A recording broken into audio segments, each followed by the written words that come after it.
Hey guys, what's up? Holderhek here. This is just a little follow-up video to the WINhancement guide I released a little bit ago. I've done a lot more testing, I've fixed a couple server bugs, and I've been getting a lot of positive feedback from the Enhancement Shaman community.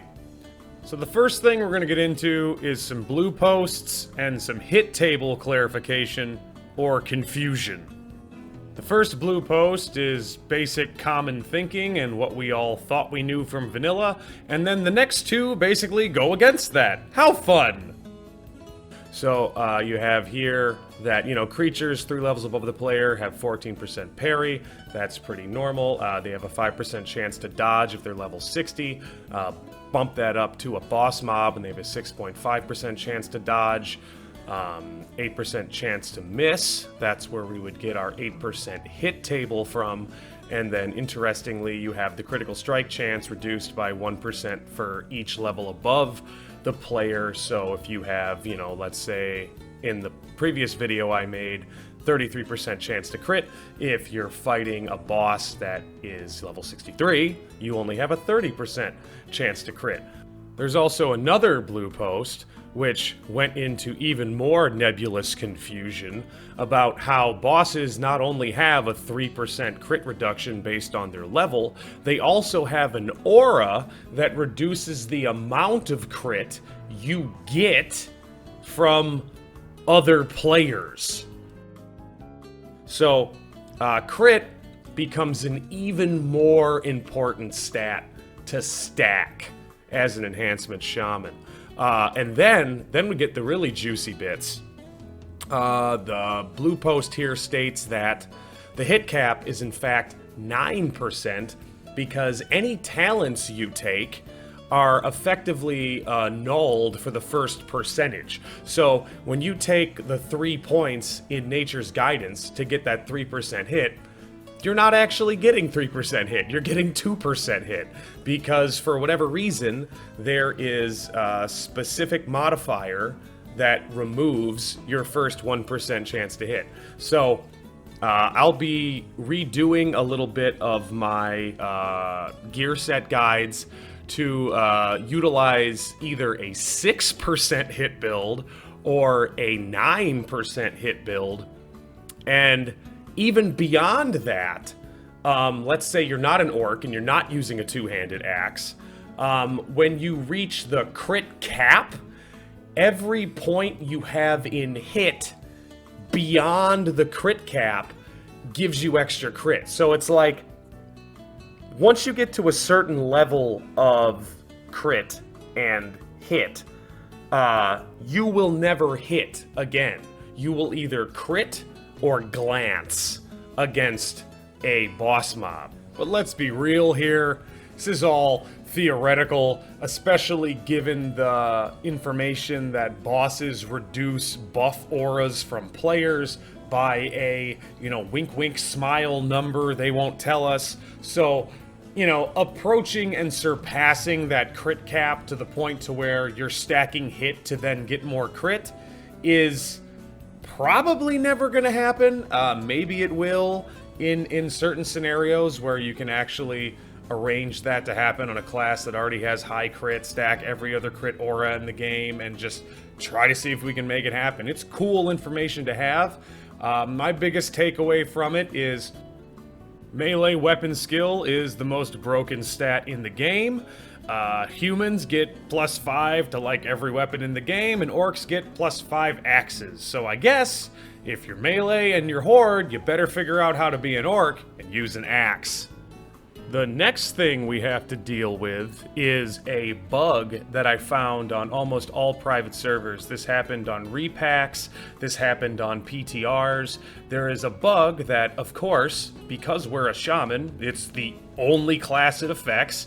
If you use the auto level script on these servers to level your class from 1 to 60 and give yourself all the skills, it's a very basic script that you use on these testing servers. It screws up your weapon speed. It only screws up the weapon speed of the shaman. Don't know why. Submitted it as a bug. Nobody ever responded to me. But a 23% weapon speed increase is what ends up happening. because of this bug when you auto-level yourself. So, obviously, that affects my parses. I went back, I retested everything, and my workaround was I basically used really crappy early game weapons for the blue set and just scaled down to an equivalent that worked out to give me roughly the same DPS as the original weapon was supposed to have. That ended up working out mathematically. I'll show you the formula I used. It's like very basic algebra.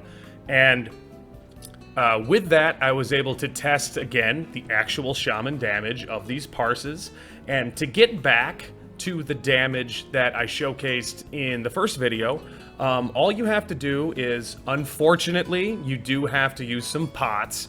We're not that strong unbuffed. I guess that was just, you know, little wishful thinking on my part, but it all works out in the end. We're doing fundamentally the exact same amount of damage. We're just doing it juiced up on, you know, alchemy roids, which is fine because, you know, we're an enhancement shaman. We're not doing this natty. Here we go, my first test here. I'm using like a level 30 blue axe, because if you scale up that blue axe using the bug on this stupid server, it ends up being damage equivalent to the Dreadforge Retaliator. This parse was actually pretty high, and by pretty high I mean like stupidly high, and I wanted to show it off because it was ridiculous. This is like a 1 in a million parse. You're not going to be pulling 600 DPS in this blue gear, but typically, again, you're going to be somewhere between 400, 450, and that's going to be what you're doing in this blue BIS set. Then moving on to the Blackwing Layer Zul'Gurub gear set. It's really funny. The Sulfuron Hammer scaled down ends up being like 2 adjusted DPS higher than the Hand of Rag, which it really isn't because its Fireball proc sucks. So we use the Sulfuron Hammer to test the BWL set, and the parses come out to between 600 and 650, and it all works out in the end. Just like the happy little fairy tale it is every time I try to do math and get parses on these private servers. Then we move on here to our best in slot gear set. Instead of using the Might of Menthiel? Whatever. I'm never going to be able to pronounce that word. Instead of using the Mom, I'm using the Herald of Woe. That ended up working out to be roughly the same DPS as the Mom. And you can see I'm pulling, again, about 800-ish DPS in this best in slot gear with my basic raid buffs. So, at the end of the day, all the DPS I've recorded is accurate and the same. You just have to use pots. So that was basically it. I just wanted to make sure that I stay as accurate as possible with these things. That's really, really important to me. That's why I made these videos, so we know the kind of damage we're going to be doing. And then a couple of things that I wanted to go over again. Yes, I'm using Earthshock in these videos. You won't be really using Earthshock in raids, but I'm using Earthshock because the dummy doesn't have Curse of Elements on it. If it had Curse of Elements, I'd just use Frostshock and wouldn't have to worry about Earthshocking with Stormstrike. That can work if your tank has massive amounts of threat and you don't have to worry about pulling aggro. But as a shaman, you really only have that Tranquil Air Totem to drop aggro, and of course, you know, you could die and use an Ankh, but that's really not preferable. So you'll basically be using Frost Shock a lot. There are instances in which you can also use Flame Shock, but then you have the issue of Storm Strike taking up a debuff slot, Flame Shock taking up a debuff slot, and, you know, I guess, you know, if we wanted Warlocks to do any damage whatsoever, we should probably allow them to get Corruption ticks off. You know, maybe. I don't know. Work it out with your Warlocks. See who does more damage. Otherwise, you know, they can just sit in a corner, summon people, and talk to their succubus. Thank you all for joining me once again, this wonderful trip down the rabbit hole that is the Enhancement Shaman and their ability to DPS.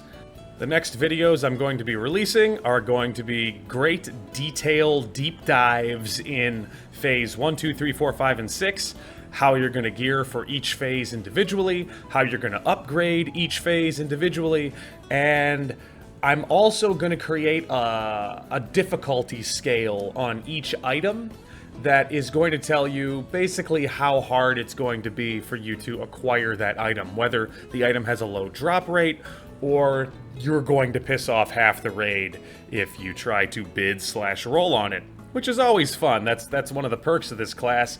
You're not allowed any items, and because you're not allowed any items, you can't do any damage, and then it's a self-fulfilling prophecy. Isn't that great, guys? I love it. Anyway, those are going to be the next videos. Hope you guys have a fantastic day, and I'll talk to you then. Oh, and if you find any problems with the math, I don't care. It's probably right. Bye!